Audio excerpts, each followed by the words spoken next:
Assalamu alaikum students. Today we will discuss year number 2 kinematics, topic 2.5 graphical analysis of motion. In today's lesson we will discuss distance time graph. Before we discuss distance time graph, we will discuss what is graph. Graph is a pictorial way of presenting information about the relation between various quantities.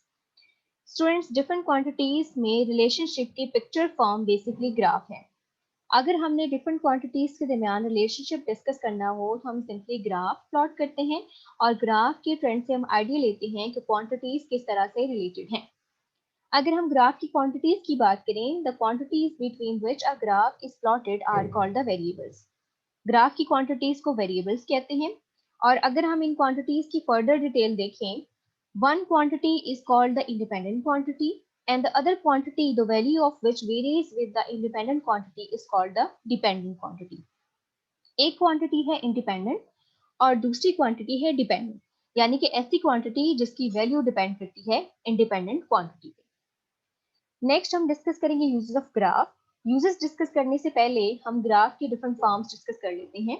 Students, इससे पहले आपने previous classes में graph की different forms discuss की होंगी। Graph पाई form में भी हो सकता है, कॉलम फॉर्म में भी हो सकता है, स्कैटर फॉर्म में भी हो सकता है, बार फॉर्म में भी हो सकता है, एरिया फॉर्म में भी हो सकता है। ग्राफ की डिफरेंट फॉर्म्स हैं बेसिकली। अगर हम डेली लाइफ में ग्राफ की यूजेस की बात करें, first use is we can use graph to show year wise growth decline of export. Export में ग्रोथ हुई है, डिक्लाइन हुआ है, हम सिंपली ग्राफ की हेल्प से आइडिया ले सकते हैं। तो यहाँ पे आप देख सकते हैं एक्सपोर्ट को शो करने के लिए एक ग्राफ प्लॉट हुआ है और इस ग्राफ से हम इजीली देख सकते हैं कि सबसे ज्यादा ग्रोथ 2003 में है और सबसे ज्यादा डिक्लाइन 2001 में है। इस तरह से अगर हम मंथ वाइज रेनफॉल की बात करें तो हम क्या कर सकते हैं, रेनफॉल के लिए ग्राफ प्लॉट कर सकते हैं और ग्राफ से इजीली आइडिया ले सकते हैं कि किस मंथ में ज्यादा बारिश हुई है। इसी तरह से पेशेंट के टेम्परेचर को हम रिकॉर्ड कर सकते हैं और रिकॉर्ड करने के बाद हम सिंपली क्या कर सकते हैं, टाइम के साथ उसका ग्राफ प्लॉट कर सकते हैं और ग्राफ से आइडिया ले सकते हैं कि पेशेंट का टेम्परेचर इंक्रीज हो रहा है, डिक्रीज हो रहा है, किस टाइम पे इंक्रीज हो रहा है, किस टाइम पे सबसे ज्यादा है और किस टाइम पे सबसे कम है। इसी तरह से क्रिकेट मैच की अगर बात करें तो पर ओवर रन को शो करने के लिए भी हम ग्राफ प्लॉट कर सकते हैं और ग्राफ से हम आइडिया ले सकते हैं कि किस ओवर में सबसे ज्यादा रन हुए हैं। जैसे कि आप इस ग्राफ में देख सकते हैं, इस ग्राफ में ये जो ब्लू लाइन है ये बेसिकली स्कोर को शो कर रही है कि फर्स्ट ओवर से लेकर 50 ओवर तक किस तरह से रन स्कोर हुए हैं और ये बेसिकली जो आपको डॉट्स नजर आ रही हैं, छोटी छोटी बॉल्स नजर आ रही हैं, फॉल ऑफ विकेट्स को रिप्रेजेंट कर रही हैं। नेक्स्ट हम स्टार्ट करते हैं डिस्टेंस टाइम ग्राफ। स्टूडेंट्स, अगर हम ऑब्जेक्ट्स की मोशन की बात करें तो अगर हम इस मोशन को ग्राफिकल फॉर्म में रिप्रेजेंट करें तो इसकी अंडरस्टैंडिंग आसान होती है। तो अगर हम ग्राफ फॉर्म में डिस्कस करें तो डिस्टेंस टाइम ग्राफ के केस में हम लेंगे स्ट्रेट लाइन मोशन। और अगर हम स्ट्रेट लाइन मोशन की बात करें तो इस केस में हमारे पास डिस्प्लेसमेंट और डिस्टेंस एक ही चीज है।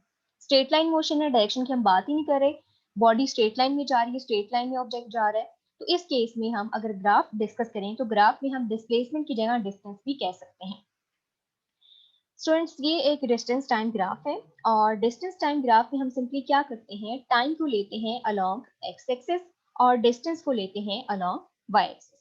अब यहाँ पे आप देख सकते हैं छोटी सी एग्जांपल है, इसमें एक कार जर्नी स्टार्ट करी है और ये टाइम मिनट्स में दिया हुआ है, ये डिस्टेंस है किलोमीटर्स में। तो हमें सिंपली आइडिया हो गया कि कार ने 50 मिनट्स में 80 किलोमीटर्स ट्रैवल किया है। आगे फर्दर इसकी डिटेल डिस्कस करते हैं। अगर ऑब्जेक्ट रेस्ट पे हो तो डिस्टेंस टाइम ग्राफ का ट्रेंड क्या होगा। A horizontal line parallel to time axis on a distance time graph shows that speed of the object is 0. अगर ग्राफ का ये ट्रेंड हो तो हम कहेंगे कि ऑब्जेक्ट रेस्ट पे है। तो यहाँ पे हम देख सकते हैं ये हॉरिजॉन्टल लाइन है, यानी एक ऐसी लाइन है जो टाइम एक्सिस के बिल्कुल पैरेलल है, एक्स एक्सिस के बिल्कुल पैरेलल है। ये स्ट्रेट लाइन ये शो करती है कि ऑब्जेक्ट की स्पीड 0 है, ऑब्जेक्ट रेस्ट पे है। हम ग्राफ से भी आइडिया ले लेते हैं। अब ग्राफ में अगर हम देखें तो स्टार्टिंग टाइम क्या है, 0 है और अभी अगर हम देखें तो ये लाइन है 10 और 20 के दरमियान। तो हम सपोज कर सकते हैं कि ये 15 मीटर डिस्टेंस है। आगे हम देख रहे हैं कि ग्राफ आगे बढ़ता जा रहा है, टाइम गुजरता जा रहा है। अब यहाँ पे टाइम क्या आ गया है, 5 सेकेंड्स। इस तरह से आगे 10 सेकेंड्स और 15 सेकेंड्स टाइम हो गया है। लेकिन हमने देखा है टाइम गुजरता जा रहा है लेकिन डिस्टेंस वही है, यानी कि 15 मीटर। तो टाइम गुजरता जा रहा है, डिस्टेंस वही है, इट मीन्स क्या है, ऑब्जेक्ट रेस्ट पे है और ये जो लाइन आ रही है पैरेलल टू टाइम एक्सिस, ये से रिप्रेजेंट करी है। इस तरह से ऑब्जेक्ट की स्पीड क्या है, 0। हमने ग्राफ से देख लिया है कि टाइम गुजरता जा रहा है, लेकिन हमारे पास डिस्टेंस की वही वैल्यू है, यानी कि 15 मीटर है। नेक्स्ट हम डिस्कस करते हैं कि ग्राफ का ट्रेंड क्या होगा for object moving with constant speed. Constant speed क्या है, ये हम डिस्कस कर चुके हैं यूनिफॉर्म स्पीड के सेंस में। अगर इक्वल इंटरवल्स ऑफ टाइम में बॉडी इक्वल डिस्टेंस कवर करे, then the body possesses constant speed. अब देख लेते हैं। The speed of an object is said to be constant if it covers equal distances in equal intervals of time. इसके लिए graph का trend होगा कुछ ऐसा। अब यहाँ पे हम देख सकते हैं ग्राफ से, ये यहाँ से टाइम स्टार्ट हो रहा है, डिस्टेंस भी यहाँ पे 0 है, टाइम भी 0 है। अब अगर हम इस ग्राफ में देखें तो ये ग्राफ आ रहा है एक स्ट्रेट लाइन की फॉर्म में। पहले जो हमने 0 स्पीड के लिए डिस्कस किया था, जब ऑब्जेक्ट रेस्ट पे था, तब भी ग्राफ एक स्ट्रेट लाइन था, लेकिन वो लाइन किस तरह थी, पैरेलल टू टाइम एक्सिस। यहाँ पे हम देखें तो कांस्टेंट स्पीड के लिए ग्राफ का ट्रेंड ये आता है। अब हम देख लेते हैं स्पीड किस तरह से कांस्टेंट है। अब देखिए, यहाँ तक अगर हम आए इस पॉइंट ए पे, तो यहाँ पे हमारे पास टाइम कितना है, 5 सेकेंड्स, और यहाँ पे डिस्टेंस कितना है, 10 मीटर्स, यानी कि फर्स्ट 5 सेकेंड्स में बॉडी ने 10 मीटर्स ट्रेवल किया है। आगे चलते हैं इस पॉइंट पे। अब टाइम क्या हो गया है, 10 सेकेंड्स, और डिस्टेंस कितना है, 20 मीटर्स। अब 5 से 10 तक आते हुए फर्दर कितने सेकेंड्स गुजरे हैं, फर्दर 5, और डिस्टेंस कितना हुआ है, 10 से 20। तो यहाँ पे हम देख सकते हैं फर्स्ट 5 में भी 10 मीटर्स ट्रेवल हुए हैं, और सेकेंड 5 में भी 10 मीटर्स ट्रेवल हुए हैं। आगे बी पे चलते हैं। बी पे टाइम क्या है, 15 सेकेंड्स, और डिस्टेंस कितना है, 30। अब हम 10 से 15 पे गए, कितने सेकंड्स हुए, यानी कि फर्दर हमने 5 सेकंड्स डिस्कस किए हैं। तो फर्दर 5 सेकंड्स में क्या हुआ है, डिस्टेंस चला गया है 20 से 30 पे, यानी कि डिस्टेंस कितना इंक्रीज हुआ है, 10 मीटर। अब लास्ट पॉइंट देख लेते हैं, लास्ट पे टाइम कितना है, 20 सेकंड्स, और अगर हम डिस्टेंस देखें तो डिस्टेंस कितना हो गया, 40।